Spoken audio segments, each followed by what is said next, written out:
Hello students, and today we are doing that is class +2 physics and this is unit 3B यानी कि we are understanding the concept of magnetic effect of electric current। Students आज हम पढ़ेंगे cyclotron के बारे में। बहुत आपने नाम सुना है साइक्लोट्रॉन इवन ने काफ़ी बड़ा आप ये कह सकते हो कि हवा बना होता है इसके बारे में। तो इसको हम इतने इजी वे से करेंगे बेटा कि आपको कभी साइक्लोट्रॉन टफ टास्क लगेगा नहीं। जो मैं आपको बताते जाऊँ उसको आप साथ साथ करते जाना और आप इसको एज इट इज़ अगर बोर्ड की नोटबुक्स बोर्ड के पेपर्स में लिखोगे ना तो आपको फुल मार्क्स मिलेंगे, आपका एक भी नंबर रिड्यूस नहीं होगा वहाँ से। तो बस आप इसको फॉलो करते रहिए और इसको बहुत अच्छे से समझना है आपको, ठीक है बेटा। चलो now we can start. Okay अब देखो सबसे पहले साइक्लोट्रॉन होता क्या है। साइक्लोट्रॉन की एक डिवाइस है। क्या है बेटा? ये एक डिवाइस है, मतलब एक ऐसा मटेरियल एक बनाई है हमने, एक बॉडी बनाई है ये, जैसे कि एक डिवाइस है पेन हमने इसे बनाया हुआ है तो ये भी एक डिवाइस है, ठीक है, जिसको हम यूज़ करते हैं। इसको हम यूज़ करते हैं राइटिंग के लिए, लिखने के लिए। इस साइक्लोट्रॉन को हम क्यों यूज़ करते हैं? Cyclotron use for accelerating. Accelerating का मतलब होता है किसी की स्पीड को इंक्रीज़ करना, उसको इतना फास्ट मूव कराना, ठीक है। किसी भी पॉजिटिव चार्ज पार्टिकल को, जैसे कि पॉजिटिव चार्ज पार्टिकल प्रोटॉन होता है, न्यूट्रॉन होता है, अल्फा पार्टिकल, ये पॉजिटिव चार्ज पार्टिकल है और हैवी है, ठीक है। इनको इतना तेज एक्सेलरेट किया जाता है ताकि हमें जो वेलोसिटी चाहिए वो हम ऑब्टेन कर पाएँ। इसको किसने डेवलप किया था बेटा?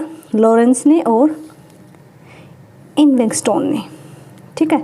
लॉरेंस ने और इनविंगस्टोन ने इसको डिस्कवर किया था। देखो बेटा ये साइक्लोट्रॉन की हमें नीड क्यों पड़ती है? इसका मैक्सिमम यूज़ होता है न्यूक्लियर फिजिक्स में। न्यूक्लियर फिजिक्स में किस में यूज होता है इसका मैक्सिमम? न्यूक्लियर फिजिक्स में इसका मैक्सिमम यूज होता है। वहाँ पे हमें काफ़ी सारे प्रोटॉन्स, इलेक्ट्रॉन, न्यूट्रॉन्स होते हैं, काफ़ी सारे पार्टिकल्स जिनको हमें तोड़ना होता है, ये देखना होता है। लोग बचपन में जो बच्चे होते हैं ना वो क्या करते हैं, अपने खिलौने वो तोड़ने की कोशिश करते हैं, उनको देखते हैं उनके अंदर क्या है, उसके अंदर क्या है। जैसे साइंटिस्ट होते हैं वो भी हर चीज़ को तोड़ तोड़ के उसके अंदर देखते हैं। तो तोड़ने के लिए हमें एक ऐसा पार्टिकल चाहिए ना जो उसमें जाके सीधा वार करे, उसके ऊपर हमला करे। तो हमला करने के लिए पहले उसको बहुत तेज़ घुमाना पड़ेगा, एक्सेलरेट करना पड़ेगा, तभी तो अगले भी जाके अटैक करेगा और उसको तोड़ेगा, ठीक है। तो इसका प्रिंसिपल क्या है? देखो बेटा, the separation of cyclotron is based on the fact that the time for one revolution of an ion is independent of speed and radius।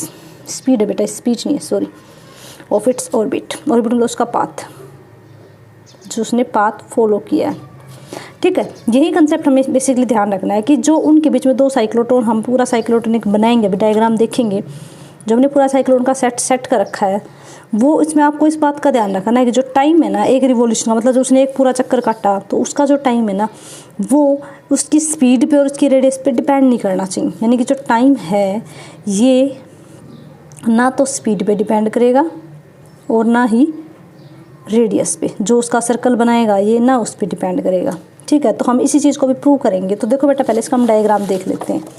तो हमें इसमें क्या लेनी है? दो डीज लेनी है, ठीक है। डी मीन्स कोई भी मेटल लेनी है जो अंदर से होलो, जैसे कि एक मेटल है बट ये किस शेप में है? ये सर्कल शेप में है, तो सर्कल शेप की डी होगी, ठीक है। डीज क्यों बोला? क्योंकि डी शेप की थी। अब सर्कल की शेप की होती तो शायद सीज बोल देते। I am just kidding, that's not a matter. Okay, तो ये एक मेटल है जो अंदर से होलो है, खाली है, ठीक है। और एक तरीके से आप ये भी कह सकते हो जैसे कि इस तरीके से कोई मेटल हो जो अंदर से ऐसे होलो, जैसे ये मेटल हो, वैसे तो प्लास्टिक है बट हम इमेजिन कर रहे हैं ये अंदर से क्या है? होलो है, खाली है। तो हमने डी शेप के दो लिए, ठीक है बेटा। फिर उसके बाद क्या करें? हमने बीच में वो पार्टिकल रख दिया, चार्ज पार्टिकल। तो हम किसको एक्सेलरेट करवाने? सपोज करो प्रोटॉन को एक्सेलरेट करवाने, ठीक है। तो हमने प्रोटॉन को एक्सेलरेट करवाया और अब देखो इस पे है ना हमने दोनों फील्ड अप्लाई करने हैं, इलेक्ट्रिक फील्ड भी और मैग्नेटिक फील्ड भी, दोनों का रोल रहेगा। अब इलेक्ट्रिक फील्ड तो क्या करता है? उसको पुशअप करने का काम आता है ना, उसको फोर्स करेगा, उसको आगे बढ़ाने में हेल्प करता है। तो इलेक्ट्रिक फील्ड का फॉर्मूला क्या होता है? F = QE। और मैग्नेटिक ये तो हो गया इलेक्ट्रिक फील्ड फोर्स, और मैग्नेटिक फोर्स की वैल्यू क्या होती है? QV/B। ये किसी भी चीज़ को एक्सेलरेट, ये एक्सेलरेट करने का काम आता है, मतलब फोर्स को एक्सेलरेट करेगा, बॉडी को एक्सेलरेट करेगा, और ये किसी बॉडी को मूव अप ऐसे गोल गोल घुमाने में हेल्प करता है, उसको सर्कुलर शेप बनाने। तो देखो बेटा जो बीच में खाली जगह है ना ये दोनों डीज के बीच में जो खाली स्पेस है, यहाँ पे तो हमें क्या अप्लाई करना है? Electric field. यहाँ पे हम क्या अप्लाई करेंगे? Electric field. और इन क्योंकि आपको पता है अगर कोई बॉडी होलो है तो चार्ज तो यहाँ पे रही ना, अंदर तो कोई चार्ज ही नहीं है। तो होलो के अंदर चार्ज क्या रहता है? 0। तो अंदर इलेक्ट्रिक फील्ड क्या रहेगा? तो इनके अंदर जो ये डी है ना, इनके अंदर इलेक्ट्रिक फील्ड क्या है बेटा? 0 है। तो यहाँ पे मैग्नेटिक फील्ड काम करेगा और यहाँ पे इलेक्ट्रिक फील्ड काम करेगा। अब देखो हमने दोनों तरफ मैग्नेटिक फील्ड के लिए दो मैग्नेट ले लिए, नॉर्थ साउथ। तो मैग्नेटिक फील्ड की डायरेक्शन ये हो जाएगी, ठीक ठीक है। तो मैग्नेटिक फील्ड क्या हो गया, इसके परपेंडिकुलर हो गया, और यहाँ पे क्या हो गया, इलेक्ट्रिक फील्ड। अब देखो हमने यहाँ पे क्या लगा रखा है, एक ऑसिलेटर लगा रखा है बेटा। इसका काम क्या होता है, पोलैरिटी को चेंज करता है, यानी कि प्लस माइनस माइनस प्लस, मतलब एक रिवॉल्यूशन पूरा होता है ये पोलैरिटी चेंज कर देगा इसकी। ठीक है बेटा, ये इसका तो आपको पता चल गया। यहाँ पे मैग्नेटिक फील्ड यहाँ इनके अंदर काम करेगा, यहाँ पे इलेक्ट्रिक फील्ड काम करेगा। ये मैग्नेटिक फील्ड की डायरेक्शन है, ठीक है। और इलेक्ट्रिक फील्ड की डायरेक्शन क्या होती रहेगी, कंटिन्यू चेंज होती रहेगी, एक बार पॉजिटिव एक बार नेगेटिव। इसका एक बार आप 3D विजुअलाइजेशन कर लेते हैं। देखो ये मैंने कुछ थोड़ा सा ट्राई करा है, होप आपको शायद समझ आएगा। देखो बेटा, ये हमने सपोज करो 2 डी ले ली, इनको हमने ऐसे पुट कर दिया, 2 मेटल की हैं। यहाँ पे हमने क्या ले लिया, ये प्रोटॉन, इसको हमें क्या कराना है, एक्सेलरेट कराना है। ठीक है, यहाँ से मैं इसको क्या दे रही हूँ, इलेक्ट्रिक फील्ड दे रही हूँ। तो जब इसको अब देखो इलेक्ट्रिक फील्ड, आपको ये पता है कि इलेक्ट्रिक फील्ड इस पर काम करेगा। ठीक है, अब हम इसको ऐसे भेज रहे हैं ऐसे, तो इलेक्ट्रिक फील्ड ऐसे काम कर रहा है ना इसके ऊपर, है ना। तो अब ये बताओ, जब ये ऐसा सीधे जाने की कोशिश करेगा, ठीक है, जब ये ऐसा सीधे जाने की कोशिश करेगा तो नीचे से फोर्स लगेगा, ये क्या करेगा, इसको ऐसे रोटेट करा देगा, तो ये इसको ऐसे रोटेट करा देगा, इसके अंदर सीधा नहीं जाएगा, ये ऐसे गोल होकर ही जाएगा। अब इसके अंदर जाते ही क्या हो जाएगा, इसके अंदर जाते ही बेटा मैग्नेटिक फील्ड काम करेगा, इलेक्ट्रिक फील्ड तो काम करेगा नहीं। अब जो मैग्नेटिक फील्ड है वो क्या होता है, क्यू वी क्रॉस बी। तो मैग्नेटिक फील्ड क्या हो जाएगा, क्यू वी क्रॉस बी। तो चार्ज पार्टिकल वी वेलोसिटी से मूव कर रहा है ना, कोई भी चार्ज पार्टिकल है Q, जिसको हमने P भी बोल सकते हैं, वी वेलोसिटी से मूव कर रहा है, तो वो क्या करेगा, परपेंडिकुलर मूव करेगा। ठीक है, और कोई मैग्नेटिक फील्ड है वो क्या करता है, उसको राउंड अप कराने में हेल्प करता है। ठीक है, तो वो ऐसे जाएगा, तो ऑटोमेटिकली गोल हो जाएगा, फिर वो यहाँ आएगा। ठीक है, तो यहाँ पे जब पहले वो गया था ना, तो पॉजिटिव से नेगेटिव की तरफ था। अब जब ये वहाँ वापस आएगा तो यहाँ पे पोलैरिटी क्या हो जाएगी, चेंज हो जाएगी। इधर नेगेटिव था, इधर पॉजिटिव हो चुका होगा, इधर नेगेटिव हो चुका होगा, क्योंकि ये पॉजिटिव पार्टिकल था पहले, तो ये नेगेटिव की तरफ अट्रैक्ट हुआ, ऐसे गया। अब ये इधर आया, तो ये सोचा चलो घूमने की कोशिश करते, कहीं और जाने की कोशिश करते, तब तक यहाँ पे पोलैरिटी चेंज हो चुकी थी, और तब ये पोलैरिटी चेंज ऑटोमेटिक इसकी तरफ अट्रैक्ट हो गया, फिर से इधर आ गया। फिर यहाँ पे वही सिस्टम, मैग्नेटिक फील्ड है, मैग्नेटिक फील्ड फिर उसको रोटेट किया लंबी रेडियस के साथ, फिर इधर आया, फिर से डायरेक्शन चेंज हुई। तो इस तरीके से कंटिन्यू क्या करता रहेगा, इसको हम इतना जोर से घुमाते रहेंगे, और फिर घुमाते घुमाते यहाँ पर एक साइड हमने एक विंडो ओपन कर दी, विंडो, और यहाँ पे एक नेगेटिव पार्टिकल रख दिया, ताकि वो ऑटोमेटिक इसकी तरफ अट्रैक्ट हो। तो ये ऑटोमेटिक सीधा जाएगा, और यहाँ पे जो हमारा टारगेट है उस पर जाके हीट कर देगा। आई आपको बात समझ में? ठीक है students, thank you so much. I think आपको बहुत अच्छे से समझ आएगा। अब करते हैं बेटा हम इसकी कंस्ट्रक्शन, इसका वर्किंग, इसका कंस्ट्रक्शन, ये कैसे काम करता है। ठीक है, चलो आप साथ साथ इसके नोट्स बनाते रहिएगा बेटा, ये बहुत अच्छे से नोट्स बना रखे हैं मैंने, आप इसको अच्छे से फॉलो कीजिएगा। तो देखो बेटा, इलेक्ट्रिक फील्ड क्या करेगा, चार्ज को एक्सेलरेट करेगा। इलेक्ट्रिक फील्ड का काम करना है, चार्ज को एक्सेलरेट करना। इलेक्ट्रिक फील्ड का फॉर्मूला मैंने अभी बताया था, F=QE। ठीक है, यहाँ पे E नहीं है, चार्ज पार्टिकल, तो क्या हो जाएगा, F=P। P क्या है, प्रोटॉन या चार्ज पार्टिकल। और जो मैग्नेटिक फील्ड है वो क्या करेगा, उसको टर्न अप करेगा, ऐसे गोल गोल घुमाएगा सर्कुलर मोशन में।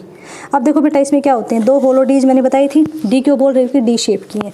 डीज are connected to oscillator with potential difference 10⁴ ohm. ठीक है, 10⁴, and it has oscillating frequency, इसकी फ्रीक्वेंसी इतनी हर्ज की है बेटा। अब इसमें 2 इलेक्ट्रोमैग्नेट लगा दिया हमने, एक नॉर्थ एक साउथ लगाया था, वो क्या करेगा, मैग्नेटिक फील्ड क्रिएट कर देगा। ठीक है, वो किस डायरेक्शन में होगा, मैग्नेटिक फील्ड वर्टिकल डायरेक्शन में होगा, और डीज क्या होंगी, हॉरिजॉन्टल होंगी। ठीक है, एक तरीके से आप कह सकते हो, अगर मान लो ये है एक सर्कुलर शेप की डीज है, तो ये इसके ऊपर देखो ऐसे मैग्नेटिक फील्ड लगेगा इसके ऊपर, ये परपेंडिकुलर हो गया और ये हॉरिजॉन्टल हो गया। अब एक source of positive charge particle is placed at the centre, हमने कोई पॉजिटिव चार्ज पार्टिकल सेंटर में लिया, और इस तरीके से पूरी प्रोसेस को हम किस में करेंगे, वैक्यूम में करेंगे बेटा। कोई मतलब ऐसा नहीं लेना, वैक्यूम क्या होती है, वो जगह जहाँ पर भी अदर फैक्टर्स अफेक्ट नहीं करेंगे।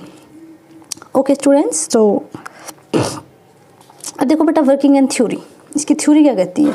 Suppose at any time t d1 is negative and d2 is positive. Starting में हमने क्या कंडीशन लिया, स्टार्टिंग में हमने ये कंडीशन ली है, अगर हमारा ये d1 है, ये हमारा d2 है।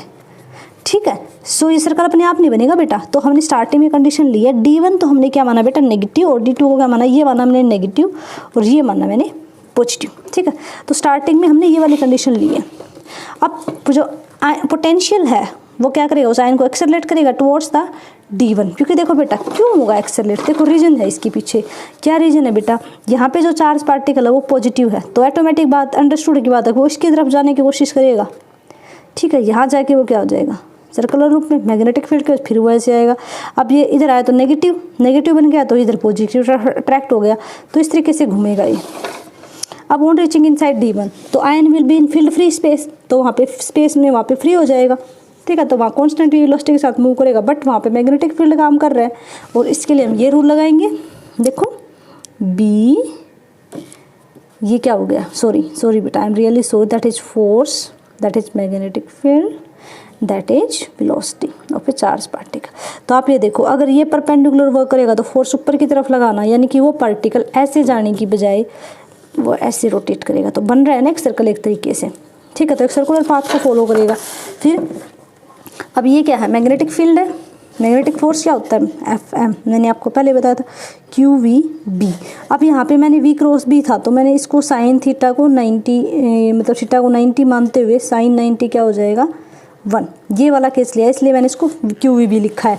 अब ये सेंट्रीपिटल फोर्स है, सेंट्रीपिटल फोर्स क्या होता है, mv²/r, ये किसी भी फोर्स को परपेंडिकुलर सर्कुलर मूव कराने में हेल्प करता है। तो दोनों इक्वेट कर देंगे, अगर ये वाली साइड इक्वल है तो ये वाली भी इक्वल हो जाएंगी, तो क्या हो जाएगा BQV = mv²/r, ठीक है। तो इधर r को लेके जाएंगे तो ये हो जाएगा v से v कैंसिल आउट, तो mv/bq, ये क्या आ गई हमारी रेडियस आ गई बेटा, ठीक है। सो r/v = m/bq। टाइम टेकन, अब टाइम हमें निकालना है, टाइम उसका सेमी सर्कुलर पाथ उसने जो फॉलो किया है, तो टाइम क्या हो जाएगा πr/v, क्योंकि टाइम का फॉर्मूला क्या होता है, टाइम होता है बेटा आपका, देखो वेलोसिटी क्या होती है, डिस्टेंस बाय टाइम, जब आपने पढ़ा होगा, तो टाइम क्या हो जाएगा डिस्टेंस बाय वेलोसिटी। अब क्योंकि जब वो चल रहा है, ठीक है, जब वो चल रहा है तो उसने हाफ ही तो पाथ फॉलो किया है, तो टोटल तो कितना हो जाता है 2πr, टोटल सर्कल बना लेते तो हम अभी तो हम एक उसकी निकाल रहे हैं ना, जब उसने आधा फॉलो किया है, तो कितना हो जाएगा πr/v, ठीक है।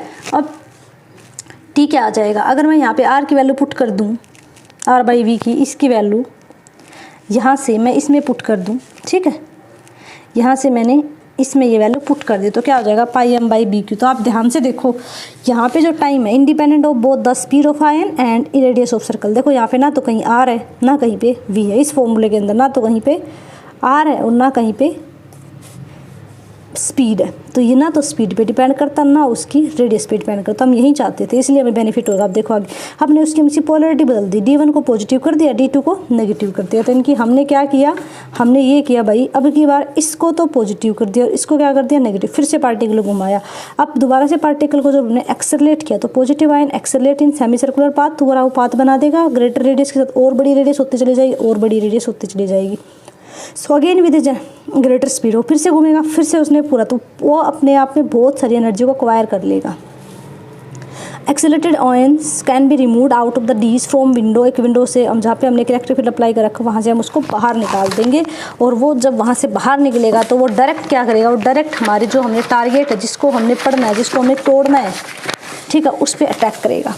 अब जब कोई भी पार्टिकल है, आप ये देखो, जब कोई भी पार्टिकल है मूव कर रहा है तो कौन सी एनर्जी गेन करेगा, मैक्सिमम कौन सी एनर्जी गेन करेगा, आप बताओ, काइनेटिक या पोटेंशियल, क्योंकि मूव कर रहा है तो काइनेटिक अटेन करेगा, अंडरस्टूड सी बात है। तो V0 हमने मैक्सिमम वेलोसिटी मान ली और R0 मैक्सिमम रेडियस।